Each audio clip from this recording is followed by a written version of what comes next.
ఈటెలకే కమలం పగ్గాలు, త్వరలో రథసారథిగా ఖరారు. తెలంగాణలో ప్రబల శక్తిగా ఎదుగుతున్న Bharatiya Janata party. Madam Madhusudan, senior journalist. కమలం రథసారథిగా మల్కాజ్గిరి ఎంపీ, మాజీ సీనియర్ మంత్రి ఈటెల రాజేందర్ ఎంపిక దాదాపు ఖరారైనట్టు సమాచారం. వచ్చే వారంలోపు బీజేపీ పగ్గాలను ఆయన చేపట్టే అవకాశం ఉంది.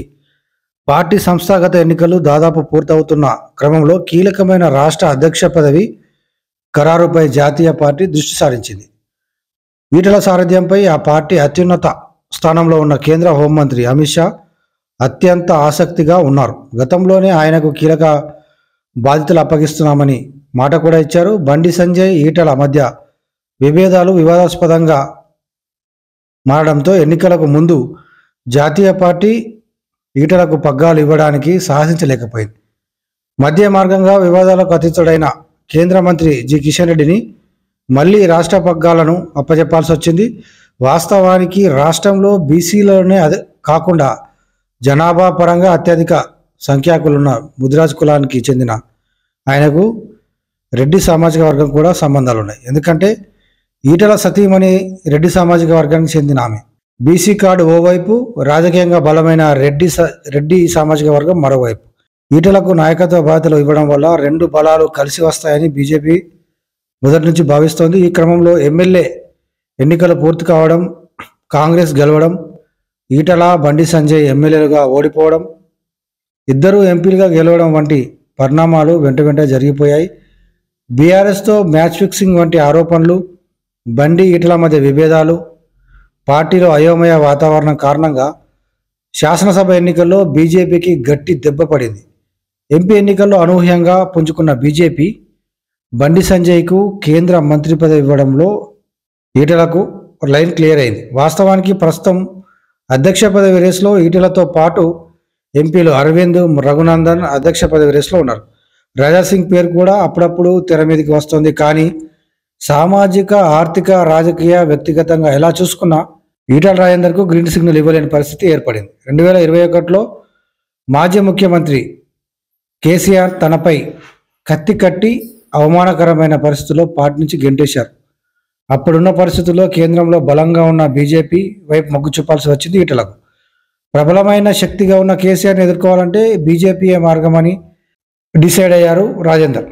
తెలంగాణ ఉద్యమకారుడిగా రాడికల్ భావజాలంతో రాజకీయాల్లో ఎదిగిన ఆయన ఉద్యమకారుడిగా మంచి పేరు తెచ్చుకున్నారు. కేసీఆర్ నమ్మిన బంటుగా ఉంటూ హుజురాబాద్ ప్రజల గుండెల్లో స్థిర స్థానం పదిలం చేసుకున్నారు. వరుసగా ఎమ్మెల్యేగా ఎన్నికవుతూ వచ్చారు. కేసీఆర్ను ఎదిరించి మరోసారి విజయం సాధించి సంచలనం సృష్టించారు. ఆ తర్వాత కేసీఆర్ మీద పోటీ చేసే క్రమంలో రెండు పడవల మీద కాలు పెట్టడం, అనూహ్యంగా 2 చోట్ల ఓడిపోవడం వెంటనే జరిగిపోయింది. రాష్ట్రంలోనే మల్కాజ్గిరి పార్లమెంట్ నియోజకవర్గం అత్యంత పెద్ద నియోజకవర్గం. అక్కడ ఎంపీగా గెలిచి జెండా ఎగురవేశారు ఈటెల. అప్పటి నుంచి కేసీఆర్ ప్రభుత్వంపై, రేవంత్పై ఘాటు విమర్శలు చేస్తూ ఒక బలమైన నాయకుడిగా ముద్ర వేసుకున్నారు. ఈటెలకు బీజేపీ రాష్ట్ర బాధ్యతలు ఇవ్వడం వల్ల ఉద్యమ సంబంధాలు, సామాజిక బలం తోడై బీజేపీకి నీడై రాజకీయంగా బాగా లాభిస్తుందని అధిష్టానం భావిస్తోంది. అంతేకాదు ఈటెలకు ఇంకో బలం ఉంది. ఈటెలకు పగ్గాలు అప్పగిస్తే రాష్ట్రంలో ప్రధాన ప్రతిపక్షంగా ఉన్న బీఆర్ఎస్ను బలహీనపరచవచ్చుననే స్కెచ్ వేస్తోంది అధిష్టానం. బీఆర్ఎస్ నేతలతో సత్సంబంధాలున్న ఈటెల వారిని బీజేపీలోకి లాగుతారనే అంచనాలు వేసుకుంటున్నారు. తద్వారా ప్రధాన ప్రతిపక్షంగా బీజేపీ ఎదగవచ్చనే సమీకరణలో లెక్కలు వేసుకుంటున్నారు. రానున్న రోజుల్లో కాంగ్రెస్ బలహీనపడడం ఖాయం. ప్రధాన ప్రతిపక్షంగా బీఆర్ఎస్ కనుమరుగైతే వచ్చేది బీజేపీ రాజ్యమే, కమలం రాజ్యమే. ఇవే అంచనాలు వేసుకుంటున్నారు బీజేపీ నాయకులు. ఈ క్రమంలో ఈటెలకు పగ్గాలు ఇవ్వడం వల్ల పార్టీ మరింత బలమైన శక్తిగా ఎదుగుతుందని పార్టీ భావిస్తోంది. వచ్చే వారంలోగా సంస్థాగత ఎన్నికలన్నీ పూర్తవుతున్న తరుణంలో వచ్చే వారంలో ఈటెలను అధ్యక్ష పీఠంపై కూర్చోబెట్టే అవకాశాలు మెండుగా కనిపిస్తున్నాయి. రఘునందన్ మిడిల్ ఆర్డర్ బ్యాట్స్మెన్గా ఎదుగుతున్న దశలో అధ్యక్ష పదవి ఇచ్చే అవకాశాలు లేవు. నిజామాబాద్ ఎంపీ ధర్మపురి అరవింద్ అధిష్టానం దృష్టిలో ఉన్నప్పటికీ ఆయన ఆవేశం మైనస్ పాయింట్. రాజాసింగ్కు విస్తృతమైన ప్రజా సంబంధాలు లేవు. కేవలం తన ప్రాంతానికే ఆయన పరిమితం. కానీ ఈటెలకు అలా కాదు, రాష్ట్ర వ్యాప్తంగా తన ప్రభావం చూపగలడు. That is Etela Rajender.